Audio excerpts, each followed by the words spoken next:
Bentornati. Nello scorso episodio ci eravamo fermati proprio ai piedi del colle, nel primo canto dell'Inferno, bloccato insieme a Dante su uno dei versi più dibattuti di tutta l'opera. Sic il piè fermo sempre era il più basso. Poiché posato un poco il corpo lasso, ripresi via per la piaggia diserta, sicché il piè fermo sempre era il più basso. Avevamo esplorato secoli di esegesi suddividendole in 4 fasi. L'interpretazione fisica e letterale dei primi commentatori come Boccaccio, l'interpretazione psicologica, quella dell'andatura timorosa, l'interpretazione morale, i piedi dell'anima, timore e amore, per poi giungere alla sintesi moderna, cioè la teoria dell'Homo Claudus, l'uomo zoppicante, formulata nel 1959 dallo studioso americano allora 28enne John Freccero nel saggio Dante's Firm Foot and the Journey Without a Guide. Oggi andiamo ad approfondire proprio quel saggio fondamentale di Freccero e scopriremo che quel verso apparentemente goffo nasconde non solo una disputa teologica, ma una precisissima conoscenza medica ed un dramma esistenziale che ci riguarda tutti da vicino. Allora partiamo da questo dettaglio, il dettaglio biomeccanico che ha impegnato i commentatori per più di 7 secoli. Un enigma, un rebus, un cold case risolto dopo 7 secoli dall'investigatore John Freccero. Come direbbe Carlo Freccero, non John Freccero, ma l'autore televisivo e mass mediologo Carlo Freccero, il format alto e basso è un format che funziona. E questo format funzionava anche nel 1300, funzionava anche nel poema dantesco che nei suoi primi versi proponeva e propone tuttora lo sfondo di una montagna illuminata, l'alto, la luce, con in basso giù Dante pellegrino semi-paralizzato nella piaggia deserta a livello del mare, al confine con la selva oscura, che cerca di riprendere il suo cammino, sicché il più fermo sempre era il più basso. Con noi lettori, a nostra volta semi-paralizzati dallo sforzo di capire cosa letteralmente stia descrivendo questo endecasillabo, questo rompicapo. Andiamo per ordine. Iniziamo analizzando la questione da un punto di vista puramente fisico, che era poi l'approccio dei primi commentatori. Il testo dice che il piede fermo, cioè quello d'appoggio, su cui grava il peso del corpo, rimane sempre il più basso. Ed è fisicamente assurdo. Chiunque abbia mai fatto una camminata in salita sa che il piede di spinta a un certo punto deve superare l'altro per permettere l'avanzamento. Nella peggiore delle ipotesi non vai avanti, nella migliore delle ipotesi procedi a passettini incerti con un'andatura goffa, trascinando un piede sempre che tu riesca a farlo in salita e non perda l'equilibrio rovinando in basso loco. Boccaccio, da par suo, aveva una teoria molto pragmatica al riguardo. Lui voleva risolvere la questione senza troppe speculazioni filosofiche, diciamo. Boccaccio la riduceva ad una banalissima questione di gravità e dipendenza. Nei suoi commenti sosteneva che questa fosse semplicemente la normale meccanica di chi affronta una salita ripida. Una visione puramente alpinistica, insomma. Secondo lui, quando scali un pendio, il piede su cui ti fermi per prendere lo slancio è per forza di cose quello che in quell'istante si trova più in basso. Ma è una spiegazione che lascia un po' il tempo che trova, anche perché altri commentatori, nei secoli successivi, si sono inventati scenari quasi geometrici pur di far quadrare i conti, e c'è chi ha ipotizzato una camminata in diagonale a zig-zag per attutire la pendenza, e chi addirittura sosteneva che il terreno non fosse affatto in salita ma in pianura, alterando completamente la scena. È incredibile come cercassero di razionalizzare a tutti i costi una scelta poetica così specifica, ma andando avanti nel tempo gli studiosi hanno iniziato a percepire i limiti di queste letture puramente fisiche. Francesco Dovidio, per esempio, ha fatto un salto di qualità. Ha spostato l'interpretazione su un piano psicologico, ha intuito che quella goffaggine fisica doveva tradurre uno stato d'animo. Ha letto in quel passo trascinato un'esitazione, una lentezza, una profonda mancanza di vigore. Il pellegrino non sta facendo trekking, no, anzi, il testo ci ricorda poco prima che il pellegrino è nella situazione del naufrago appena scampato al pelago, e come quei che con lena affannata. E come quei che con lena affannata, uscito fuor del pelago alla riva, si volge all'acqua perigliosa e guata. Così l'animo mio, che ancor fuggiva, si volse a retro a rimirar lo passo che non lasciò giammai persona viva.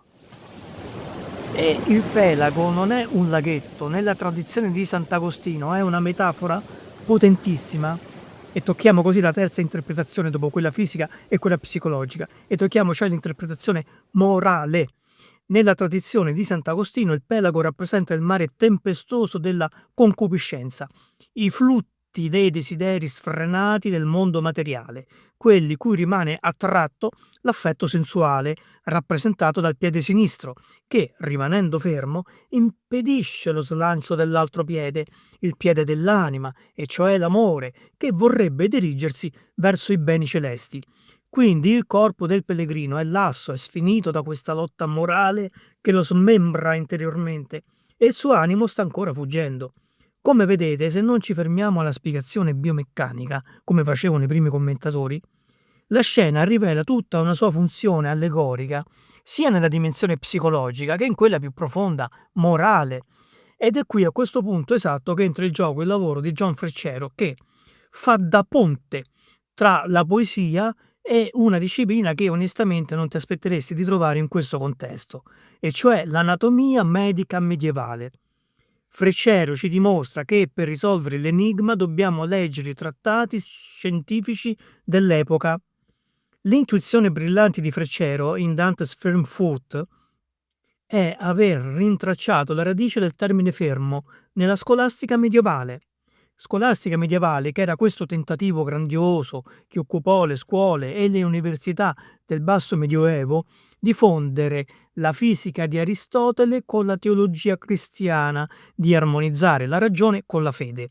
Secondo la scienza medica dell'epoca di Dante, che era profondamente influenzata dal De motu animalium di Aristotele e poi ripresa dal grande filosofo e teologo medievale Alberto Magno, il movimento degli esseri animati ha un'origine asimmetrica, ed è questa la chiave di volta.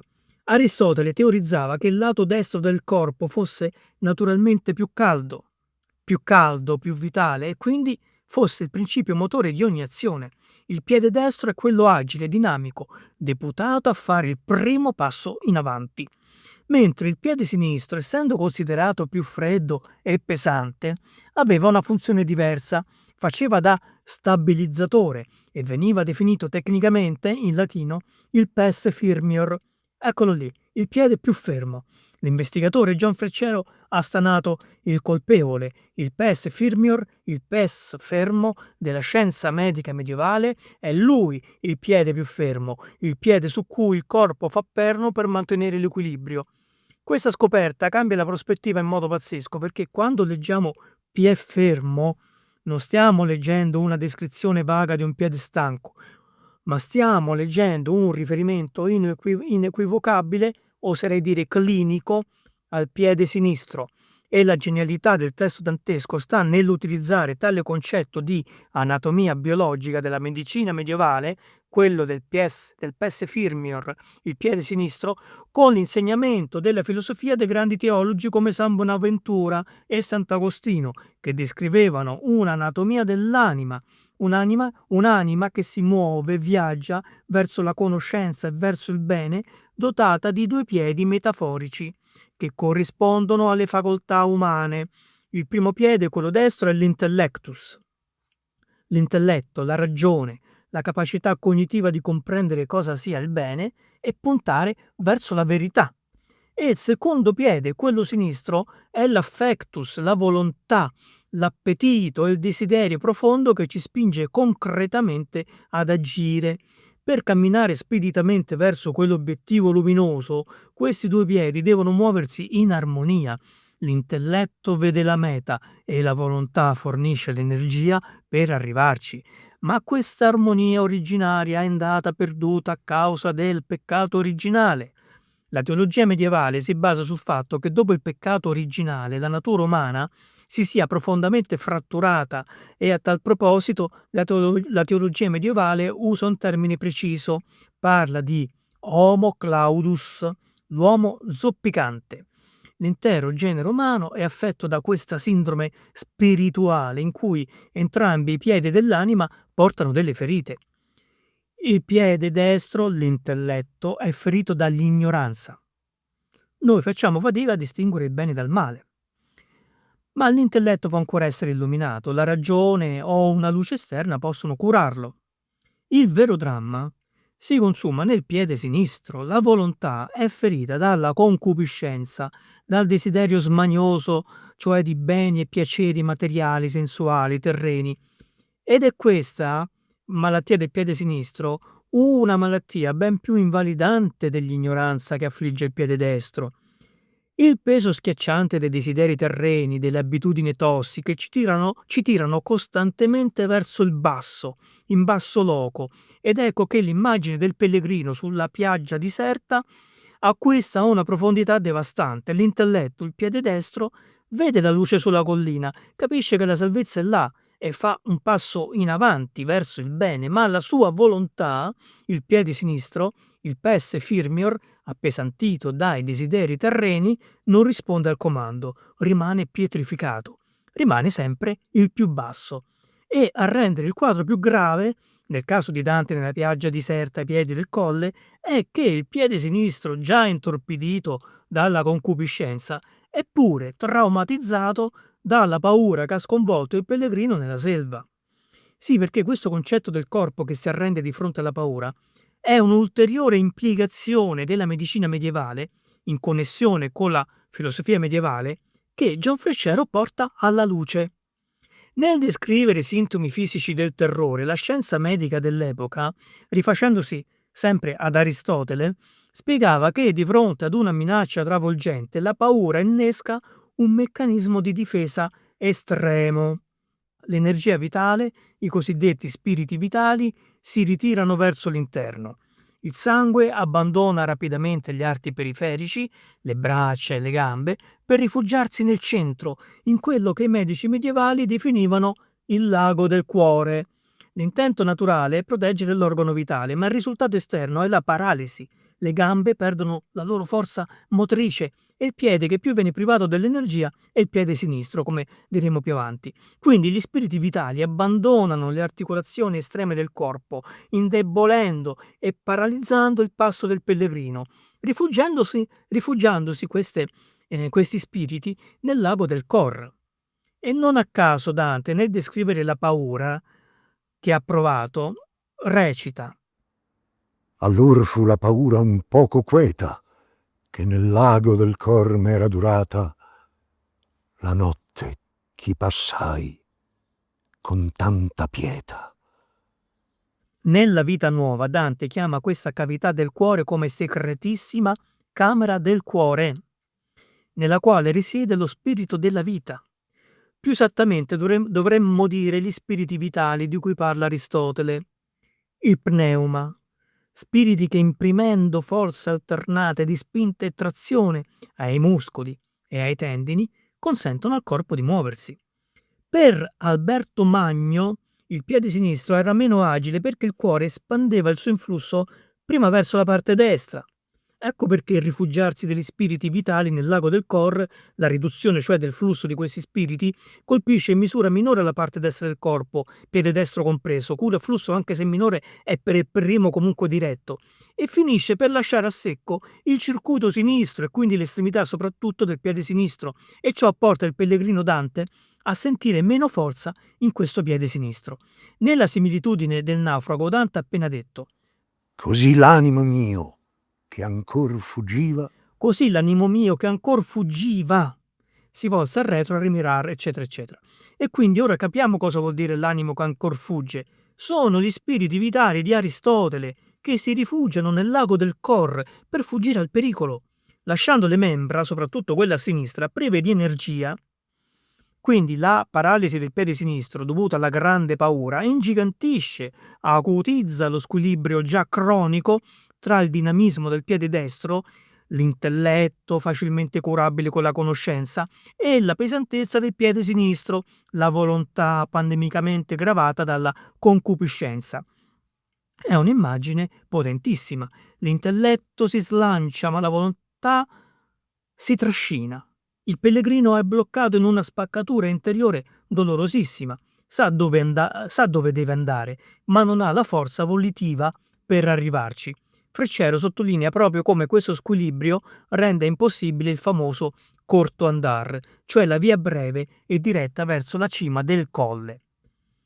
L'uomo da solo, contando solo sulle proprie forze naturali compromesse, non può superare questa paralisi. L'aspetto affascinante è che questo cortocircuito tra sapere e volere smentisce secoli di filosofia classica. Pensiamo a Socrate o a Platone. Pensiamo cioè all'intellettualismo etico. L'intellettualismo etico è una dottrina filosofica attribuita principalmente a Socrate, secondo cui la virtù coincide con la conoscenza del bene e il vizio coincide con l'ignoranza. Chi conosce veramente il bene non può agire male, poiché l'azione malvagia è considerata frutto di un errore di valutazione, è considerata un'ignoranza del vero bene.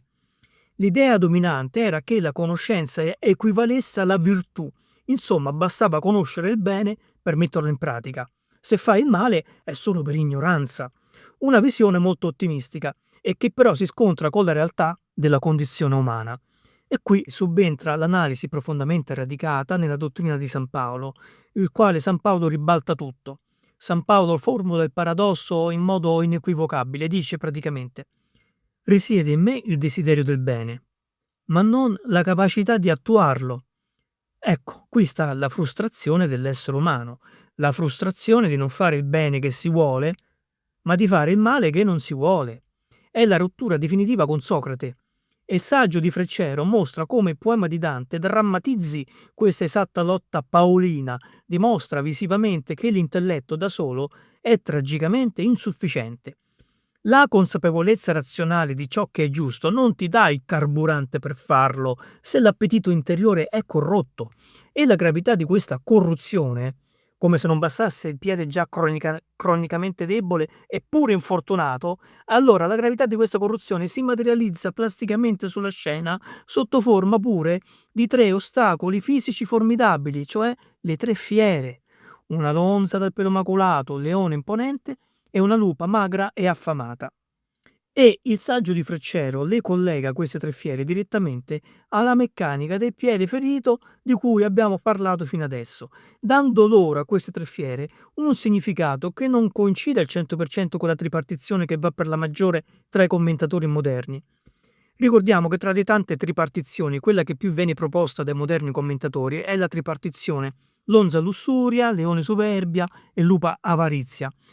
Semplifico così, lo sappiamo che le alternative valide e motivate sono tantissime, ma mi serve però ora semplificare per capire l'operato di John Freccero. Quindi Freccero collega le 3 fiere al significato del piede che abbiamo ora visto, alla luce della medicina e della filosofia medievale. E come le collega esattamente? Freccero analizza le 3 fiere attraverso la lente dell'etica aristotelica filtrata da teologi medievali, come esternalizzazione plastica di quella lotta tra conoscenza e volontà che inceppa i due piedi del pellegrino Dante. Questi 3 animali incarnano le 3 divisioni dell'appetito umano degenerato, le 3 categorie in cui si articola la fragilità della nostra volontà. Quindi partiamo dalla lonza. La lonza rappresenta, secondo Freccero, l'appetito razionale pervertito, la malizia, la frode, l'uso dell'intelligenza per ingannare gli altri, non la lussuria quindi. Poi c'è il leone. Per Freccero il leone incarna l'appetito irascibile, la superbia come nella maggioranza dei commentatori, la violenza, la sete di dominio. E infine la lupa, che per Freccero rappresenta l'appetito concupiscibile, concetto quello della concupiscenza in cui rientra la lussuria e l'avidità, essendo la concupiscenza l'affetto, tossico diremmo oggi, per i beni materiali e i piaceri terreni, affetto indomito, insaziabile.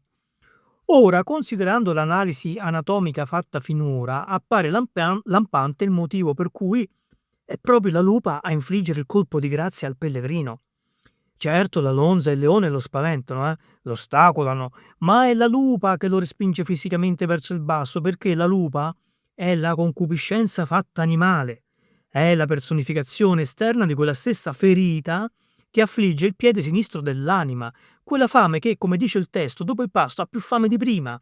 Questa forza di gravità morale si avventa sul pes firmior, spingendo il pellegrino giù nella valle, là dove il sol tace, nel buio totale. E il fallimento è assoluto. L'uomo lasciato a se stesso, zoppicante e ostaggio della concupiscenza, non ha scampo. Sarà pure il peccato meno grave rispetto alla frode e alla violenza, ma questa lussuria, questa concupiscenza è un male così diffuso, pandemico, onnipresente, da risultare invincibile.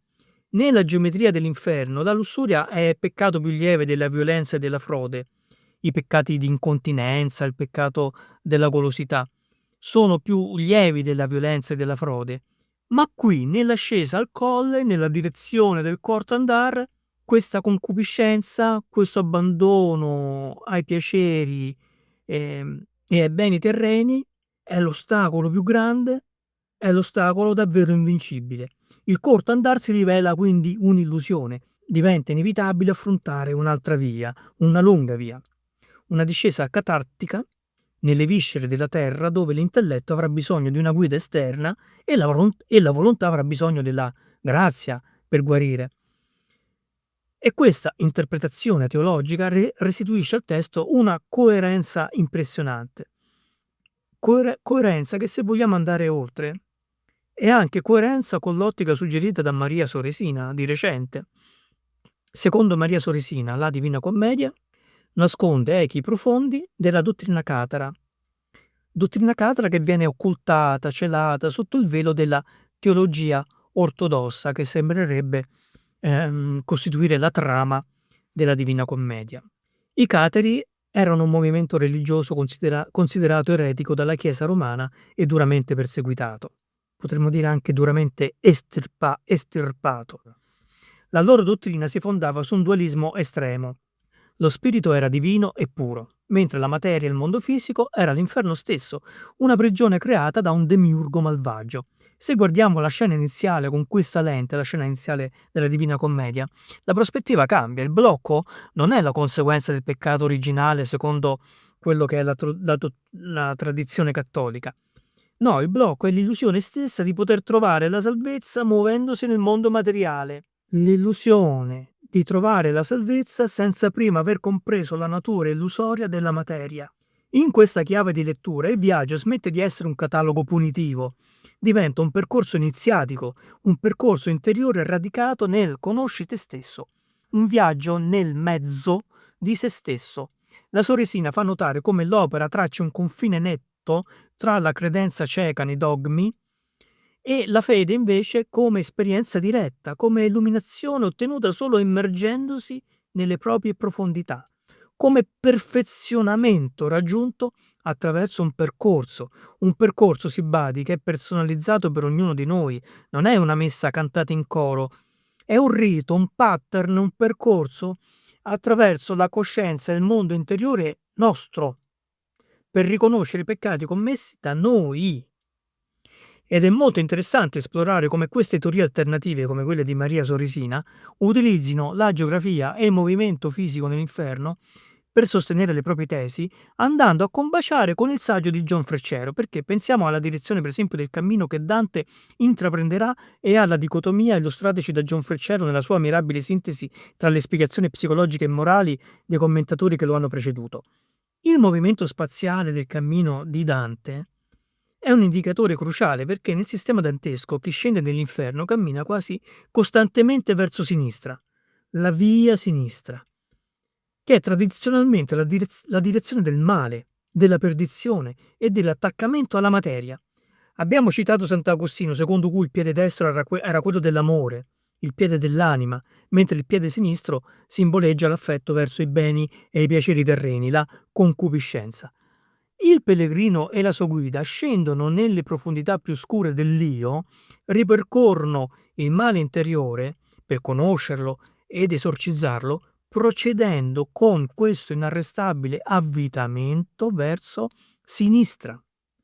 Avvengono rarissime deviazioni verso destra e una delle più significative si verifica proprio prima di incontrare Farinata degli Uberti, un personaggio che storicamente era noto, guarda caso, per le sue simpatie eretiche, spesso associato a correnti vicine al caterismo. E quelli a me.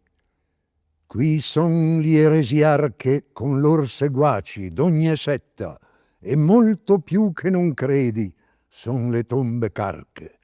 Simile qui con simile è sepolto, e i monimenti son più e men caldi. E poi che la man destra si fu volto, passammo tra i martiri e gli alti spaldi. In un regno in cui ogni passo a sinistra conferma la dannazione, svoltare a destra per incontrare Farinata suggerisce qualcosa di forte. Suggerisce che in quel preciso momento sta avvenendo uno scambio intellettuale che va verso la verità, verso una comprensione superiore, come se il testo mostrasse un rispetto sotterraneo per una visione del mondo condannata ufficialmente. Ma sia che si accetti la lettura cattolica del Pes Firmior di Freccero o l'itinerario iniziatico cataro della Soresina, il nucleo dell'esperienza rimane inalterato. L'intero cammino richiede di affrontare il proprio lato oscuro. Come insegnava Bonaventura da Bagnoregio, non esiste ascesa verso la luce che non richieda prima una discesa vertiginosa nel centro esatto della propria oscurità, nel mezzo, potremmo dire, della nostra interiore profonda oscurità. E tirando le fila di questa nostra chiacchierata è impossibile non percepire quanto tutto questo sia attuale.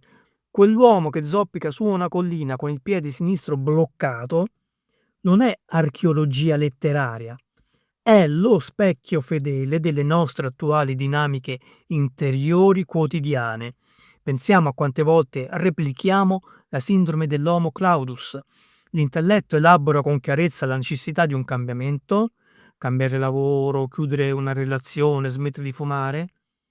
Il nostro piede destro, la ragione, fa un passo in avanti verso la luce, ma la volontà, il piede sinistro zoppica vistosamente. Zoppica perché il piede sinistro è appesantito il piede sinistro, la nostra volontà, è appesantito dagli ancoraggi terreni, dalla paura di perdere le comodità, dall'attaccamento alla routine, dal terrore del giudizio degli altri, dall'inerzia pura. Questa analisi di Gian Freccero ci sbatte in faccia che sapere cosa è giusto fare è solo una piccolissima parte del lavoro. La vera frustrazione universale nasce dall'illusione di poter superare i blocchi con il corto andar, con soluzioni rapide o con la forza bruta dell'intelletto non accompagnato dal logos, dalla ragione cioè, e dalle adeguate motivazioni profonde. Finché non decidiamo di scendere ed esplorare l'origine esatta dei mostri che tengono in ostaggio il nostro Pes Firmior, non avremo mai l'energia per sollevare quel piede.